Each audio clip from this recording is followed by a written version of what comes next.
என்ன குடுத்துருக்காங்கன்னா, find the principal value. Principal வேல்யூனா ரேஞ்ச் வேல்யூவ கண்டுபிடிக்கணும். ஓகேங்களா? ரேஞ்ச் வேல்யூ வந்து இன்வெர்ஸ் ஃபங்ஷன பொறுத்தவரைக்கும் அதோட தீட்டா வேல்யூ கண்டுபிடிக்கிறது. ஓகேவா?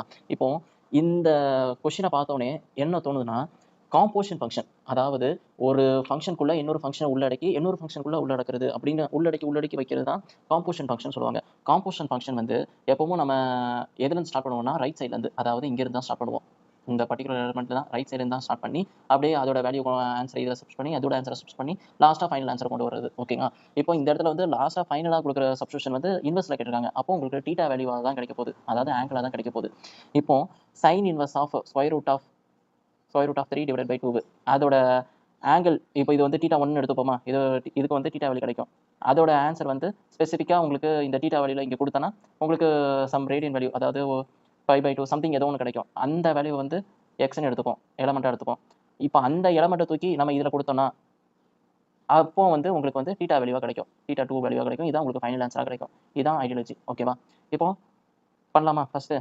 Theta 1 is equal to sine inverse of square root of 3 divided by 2. இப்போ சைன் இன்வெர்ஸ் வந்து இந்த பக்கம் கொண்டு போயிடுறேன். அப்போ sin theta 1 is equal to square root of 3 divided by 2. இப்போ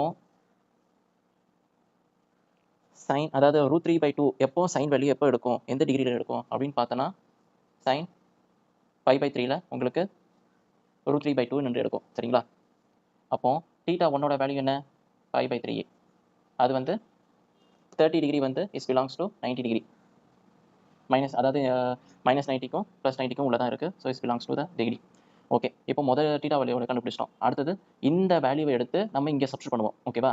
அப்போ காசு cos of 5 pi 3 cos of 5 pi 3யோட வேல்யூ என்னன்னா 1/2 இது வந்து ஒரு எலமெண்ட் மாதிரி தானே ஆக்ட் ஆகுது.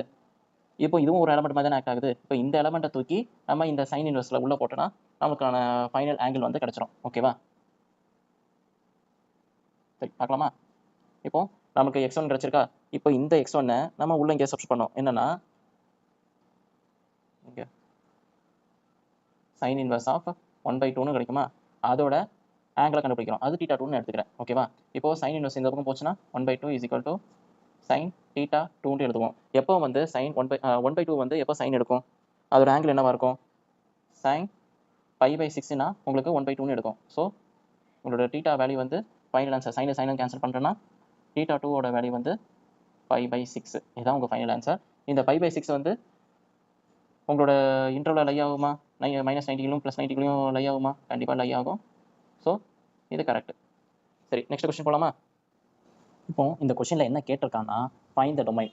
என்ன ஃபங்க்ஷன் கொடுத்துருக்காங்க? சைன் இன்வெர்ஸ் ஆஃப் x² - 4 அப்படின்னு அந்த ஒரு ஃபங்க்ஷன் கொடுத்துருக்காங்க. சரி